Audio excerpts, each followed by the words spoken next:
போகலாம். Okay friends, இந்த ரொம்பவே சூப்பரான summer wait gaining baby food recipe செய்கிறதுக்கு ஸ்டவ்வில் வந்து ஒரு குக்கர் வச்சுக்கலாம். இதில் கொஞ்சமாக குக்கிங் ஆயில் சேர்த்துக்கோங்க. அடுத்தது இது கூட கொஞ்சமாக ஜீரகம் சேர்த்துக்கலாம். ஜீரகம் நல்லா பொரிஞ்சு வரட்டும். இது ஜீரகத்துக்கு பதிலாக நீங்கள் ஜீரகத்தூள் கூட சேர்த்துக்கலாம். ஜீரகம் பொரிஞ்சோடனே இஞ்சி வந்து நான் நல்லா துருவி எடுத்து வச்சுருக்கேன். கொஞ்சமாக இஞ்சி சேர்த்துக்கோங்க. இது ரெண்டையும் நல்லா வதக்கிட்டு இப்போ நம்ம செய்ய போகிறது வந்து கோரியண்டர் கர்ட் ரைஸ். இப்போ இது கூட அரிசி 2 ஸ்பூனு, 1 ஸ்பூன் துவரம்பருப்பு சேர்த்து நல்லா கழுவிட்டு நான் ஊற வச்சுருந்தேன். அதை இது கூட சேர்த்துக்கிறேன். இப்போ இது எல்லாத்தையும் நல்லா வதக்கி விட்டுட்டு இப்போ பார்த்தீங்க அப்படின்னா மல்லி இலையை வந்து நல்லா குட்டி குட்டியாக கட் பண்ணி எடுத்து வச்சிருக்கேன். கொஞ்சமாக மல்லி இலையும் சேர்த்துட்டு இது கூட தண்ணி சேர்த்துக்கோங்க. தண்ணி கொஞ்சம் அதிகமாக சேர்த்துக்கோங்க. ஏன்னா தயிர் சாதம் அப்படிங்கிறதுனால நம்மளுக்கு நல்லா குழஞ்சு வரணும். இந்த மாதிரி வந்து தயிர் சாதம் செஞ்சு கொடுத்தா குழந்தைங்க கண்டிப்பாக நோ சொல்லாமல் சாப்பிடுவாங்க. சளியும் பிடிக்காது. இப்போ இது கூட கொஞ்சம் சால்ட்டு, அதுக்கப்புறம் கொஞ்சம் பெப்பர் தூள் சேர்த்துட்டு இது எல்லாத்தையுமே நல்லா கலந்து விட்டுட்டு மூடியை போட்டு ஒரு 5லிருந்து 6 விசில் வச்சு எடுத்தீங்க அப்படின்னா நமக்கு நல்லா குலைவாக வரும். நார்த்தில் எல்லாம் இதை வந்து தஹி கிச்சடி ரெசிபி அப்படின்னு சொல்லுவாங்க. தஹி கர்ட் ரைஸ்ன்னு சொல்லுவாங்க. இப்போ பார்த்தீங்க அப்படின்னா நான் ஒரு 6 விசில் வச்சு எடுத்திருக்கேன். சாதம் எவ்வளோ குலைவாக வந்திருக்கு பாருங்கள். இது வந்து இப்போ ஒரு மேஷர் வச்சு இதை நல்லா மசிச்சுக்கலாம். ப்ரோட்டீன் வந்து பருப்புலையும் ஜாஸ்தி. அது மட்டும் இல்லாமல் தயிரில் அவ்வளோ ப்ரோட்டீன் இருக்குது. சம்மரில் நம்ம ரெகுலராகவே கூட இந்த ரெசிபி வந்து தாராளமாக குழந்தைங்களுக்கு லஞ்சு கொடுக்கலாம். இப்போ இந்த அளவுக்கு நல்லா மசிச்சுருங்க. இதை நல்லா மசிச்சுட்டு இந்த ரைஸ் ஆறுன பின்னாடி ஃப்ரெஷ்ஷான தயிர், நான் வந்து வீட்டில் உர ஊற்றின தயிர் வச்சுருக்கேன். ஒரு 2 கரண்டி அளவுக்கு நம்ம தயிர் சேர்த்துக்கலாம். தயிர் வந்து ஃபுல் ப்ரோட்டீன், அதே மாதிரி குட் பாக்டீரியா இருக்கிறது, குழந்தைங்களுக்கு அவ்வளோ நல்லது. இப்போ இதை வந்து இது கூட சேர்த்துட்டு நல்லா கலந்து விட்டுருங்க. நார்மலாக சம்மர் டைமில் குழந்தைங்க சரியாக சாப்பிட மாட்டாங்க. ஸோ குழந்தைங்களுக்கு நீர்ச்சத்து கம்மியாகாமல் இருக்கிறதுக்கும் நல்ல டேஸ்ட்டாக இருக்கும். குழந்தைங்க 1 கப் கொடுத்தாலும் காலி பண்ணிடுவாங்க. தயிர் சாதம் பிடிக்காத குழந்தையே இருக்க மாட்டாங்க. இப்படி கொடுத்தா சளியும் பிடிக்காது, வெயிட்டும் ஏறும். இப்போ இதை ஒரு சர்விங் பவுலுக்கு மாற்றிட்டு நம்ம அழகாக குழந்தைக்கு லஞ்ச் ரெசிபியாக கொடுக்கலாம். இந்த ரெசிபி உங்களுக்கு பிடிச்சிருந்தது அப்படின்னா மறக்காமல் நம்ம சேனலை சப்ஸ்கிரைப் பண்ணுங்கள், லைக் பண்ணுங்கள். அதே மாதிரி உங்களுடைய கருத்துக்களையும் கமெண்ட்டில் சொல்லுங்கள். தேங்க்யூ. இந்த சூப்பரான சம்மர் லஞ்ச் ரெசிபி செய்கிறதுக்கு இன்றைக்கி வந்து ஒரு 3 ஸ்பூன் நான் சிவப்பு அவல் வந்து எடுத்திருக்கேன். இந்த சிவப்பு அவல் வந்து பார்த்திங்க அப்படின்னா இரும்புச்சத்து ரொம்ப ஜாஸ்தி. இதில் வந்து ஃபஸ்ட்டு கொஞ்சமாக தண்ணி சேர்த்துட்டு இது ஒரு டைம் கழுவிட்டு அந்த தண்ணியை வந்து கொட்டிடுங்க. மறுபடியும் சுத்தமான தண்ணி சேர்த்துட்டு இந்த அவல் வந்து ஒரு 5 நிமிஷம் நல்லா ஊறி வரட்டும். நம்ம வந்து இது ஊற வச்சிடலாம். ஒரு பிளேட்டை வச்சு கவர் பண்ணி வச்சிட்டோம் அப்படின்னா 5 நிமிஷத்தில் வந்து டக்குன்னு ஊறிடும். முக்கியமாக இந்த ரெசிபி குழந்தைங்க நோ சொல்லாமல் சாப்பிடுவாங்க. இந்த அவல் வந்து நல்லா ஊறி வரதுக்குள்ளே நம்ம ஸ்டவ்வில் வந்து ஒரு பேன் வச்சுக்கலாம். 1 ஸ்பூன் அளவுக்கு வந்து குக்கிங் ஆயில் சேர்த்துக்கோங்க. ஆயில் நல்லா ஹீட் ஆனோடனே ஒரு 4-5 ஜீரகம் மட்டும் சேர்த்துக்கோங்க. ஜீரகம் நல்லா பொரிய ஆரம்பித்த உடனே இதில் ஒரு கொத்து கருவேப்பிலை வந்து சேர்த்துக்கலாம். கருவேப்பிலையெல்லாம் நம்ம குழந்தைங்களுக்கு ஊட்டும் போது அந்த கருவேப்பிலையை தனியாக எடுத்துக்கலாம். இப்போ கருவேப்பிலையும் நல்லா பொரிஞ்சு வந்த உடனே இது கூட ஒரு 2 ஸ்பூன் அளவுக்கு துருவின கேரட் வந்து எடுத்து வச்சுருக்கேன். அதையும் சேர்த்துக்கிறேன். லஞ்ச் டைம் அப்படிங்கிறதுனால நம்ம கண்டிப்பாக குழந்தைங்களோட ஃபுட்டில் ஏதாவது ஒரு வெஜிடபிள் ஆட் பண்ணி கொடுக்குறது ரொம்ப நல்லது. இப்போ அந்த கேரட்டை வந்து நல்லா வதக்கி விட்டுருங்க. இப்போ இந்த வதக்கிட்டு இருக்கிற கேரட் கூடவே நம்ம கொஞ்சமாக பெப்பர் தூள் சேர்த்துக்கலாம். பெப்பர் தூள் வந்து ஆப்ஷனல் தான், உங்களுக்கு வேணும்னா சேர்த்துக்கோங்க, இல்லைனா ஸ்கிப் பண்ணிக்கலாம். இப்போது இந்த கேரட் வந்து ஒரு பாதி அளவுக்கு நல்லா வந்துருச்சு. அவளும் வந்து நல்லா சூப்பராக ஊறி வந்துட்டுருக்கு.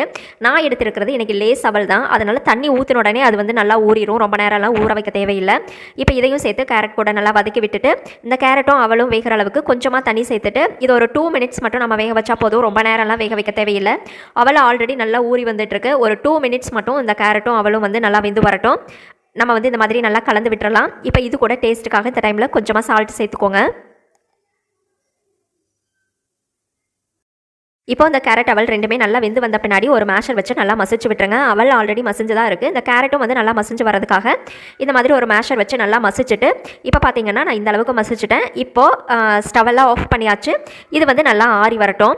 நல்லா ஆறின பின்னாடி நம்ம இது கூட தயிர் சேர்த்துக்கலாம். ஏன்னா சூடாக இருக்கும்போது தயிர் சேர்த்தா அது வந்து ஸ்ப்ளிட் ஆயிரும். இப்போ மசிச்சு வச்சிருக்கிற அவல் வந்து நல்லா ஆறின பின்னாடி நல்லா ஃப்ரெஷ்ஷான வீட்லேயே உர ஊற்றி வச்ச தயிர் வந்து ஒரு 3 கரண்டி சேர்த்துட்டு நல்லா கலந்து விட்டுக்கோங்க. ஃப்ரிட்ஜில் வச்ச தயிரோ இல்லை கடையில் வாங்கின தயிரோ வந்து குழந்தைங்களுக்கு சேர்த்துக்கிட்டிங்க அப்படின்னா கண்டிப்பாக சளி பிடிக்கும். இந்த மாதிரி வீட்டில் செஞ்ச தயிர் அதுவும் லஞ்ச் டைமில் வந்து குழந்தைங்களுக்கு இந்த மாதிரி கொடுக்கும்போது ரொம்ப ஹெல்த்தியாகவும் இருக்கும், நல்லா விரும்பியும் சாப்பிடுவாங்க, டேஸ்ட்டும் சூப்பராக இருக்கும். இது வந்து ப்ரோட்டீன் ரொம்ப ஜாஸ்தி தயிரில். ஸோ ரெகுலராகவே இந்த டைமில் நம்ம கொடுக்கலாம். சம்மர் டைமில் கூடவே கொஞ்சம் மல்லி இலையும் சேர்த்துட்டு இந்த மாதிரி கலந்துட்டு நம்ம அழகாக சர்விங் பவுலுக்கு மாற்றிட்டு ஊட்டும்போது குழந்தைங்க லஞ்சுக்கு நோ சொல்லாமல் கண்டிப்பாக சாப்பிடுவாங்க. இந்த ரெசிபி உங்களுக்கு பிடிச்சிருந்தது அப்படின்னா மறக்காம நம்ம சேனலை சப்ஸ்கிரைப் பண்ணுங்க, லைக் பண்ணுங்க. அதே மாதிரி உங்களுடைய கருத்துக்களையும் கமெண்ட்ல சொல்லுங்க. ஃப்ரெண்ட்ஸ், இந்த சூப்பரான லஞ்ச் ரெசிபி செய்யறதுக்கு ஸ்டவ்ல ஒரு பாத்திரம் வச்சுக்கலாம். இதுல 1 ஸ்பூன் அளவுக்கு நெய் சேர்த்துக்கோங்க.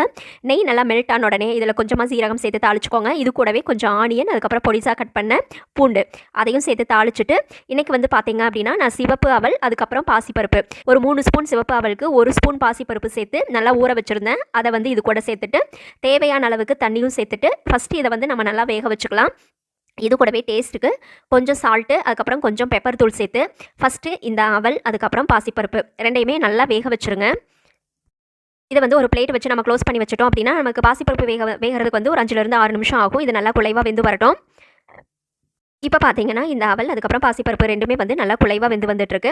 இப்போ இது கூட நான் என்ன சேர்த்துக்கிறேன் அப்படின்னா, சிறுகீரை நான் நல்லா க்ளீன் பண்ணி எடுத்து வச்சிருக்கேன், ஒரு கைப்பிடி அளவுக்கு. இதை வந்து சேர்த்துக்கிறேன். சம்மர் டைமில் குழந்தைங்களுக்கு நம்ம டெய்லியும் கூட கீரை வந்து கொடுக்கறது ரொம்ப முக்கியம். ஏன்னா கீரை அப்படிங்கிறது வந்து அது ஒரு க்ரீன் வெஜிடபிள், லீஃபி வெஜிடபிள். அதில் வந்து வாட்டர் கண்டென்ட் ரொம்ப ஜாஸ்தி.